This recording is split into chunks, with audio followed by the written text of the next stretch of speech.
देखिए एहतजाज हमें तो जो लोगों की मेंटालिटी नज़र आ रही है ना, वो नहीं है जो होनी चाहिए।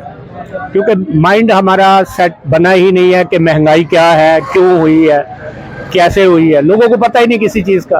अब एक आम आदमी को क्या पता कि डॉलर अगर 325 रुपये का हो गया है तो वो क्यों हुआ है और वो उसके असरात क्या होंगे।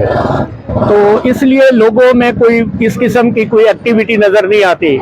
ये जो आपको बाजार खुला नज़र आ रहा है ना, तो यहाँ आप 90% दुकानदारों से पूछें कि ट्रेड होती क्या है, कमर्शियल सर्विसेज होती क्या है, तो उस बेचारों को जब यही नहीं पता तो उन्हें क्या पता कि इसके असरात क्या होंगे। जो डॉलर बढ़ रहा है या पेट्रोल बढ़ रहा है या बिजली का रेट बढ़ रहा है, इसके में मैन्युफैक्चरिंग कास्ट बढ़ेगी, लेबर कास्ट बढ़ेगी, ये सब चीज़ें बढ़ेंगी।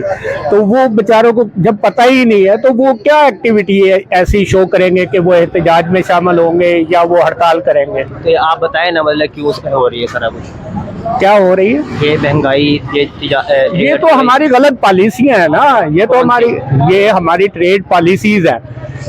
वो हमें आज तक देखें, हमारे पास ट्रेडर का कोई रूल ही नहीं है। जब हमारे पास ट्रेडर का कोई रूल ही नहीं है, हमारे पास economic import export distribution setup किसी का कोई रूल नहीं है, किसी को कोई प्रोटेक्शन नहीं है, तो who will invest in Pakistan? कौन इन्वेस्टमेंट करेगा पाकिस्तान में इन दिस कंडीशन आकर कि जिसकी ना पैसे को तहफ़्फ़ुज़ है। दुकानदार दुकान किराए पे देता है तो वो दोबारा खाली नहीं करवा सकता, मकान है तो वो मकान खाली नहीं करवा सकता, प्रॉपर्टी है। इसी तरह ये हमारे यहाँ जितनी बहावलपुर में इंडस्ट्री थी वो सारी क्यों बंद है। तो ये बहुत से मसाइल हैं जिनके ऊपर गवर्नमेंट और हमारे इदारे, खास तौर पर बैरोक्रेसी, कहते हैं ना बैरोक्रेसी की मराद बढ़ाओ, इनको फ्री यूनिट दो, वो इन्होंने 75 साल में यहाँ तक मुल्क को पहुँचा दिया। इनको मराद तो वापस लेनी चाहिए कि इनकी प्रोग्रेस जीरो है। अगर इनकी प्रोग्रेस होती तो आज पाकिस्तान की ये हालत ना होती जहाँ पाकिस्तान आज पहुँचा हुआ। ये सवाल ही पैदा नहीं होता कि पाकिस्तान यहाँ तक पहुंचा। यही नहीं ब्यूरोक्रेसी की लायकी की वजह से, और वही मराहत ले रहे हैं। फॉर्चूनर के बगैर तो वो चढ़ते नहीं है, वो कह रहे हैं उनकी तौहीन है। वो पहले ड्राइवर को कहते हैं गाड़ी स्टार्ट करो, साहब ने बाहर निकलना है। तो वहाँ क्या होगा? कुछ भी नहीं हो सकता।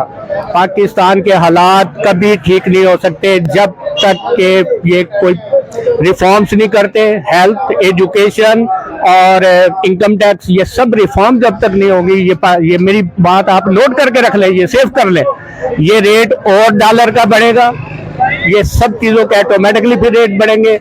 ये ठीक नहीं हो सकता और ना ही होना है, क्योंकि हम करना नहीं चाहते। किसी से कोई मिला है वो ठीक करने वाला? कोई है ही नहीं। करने वाला होता तो अब तक करता ना।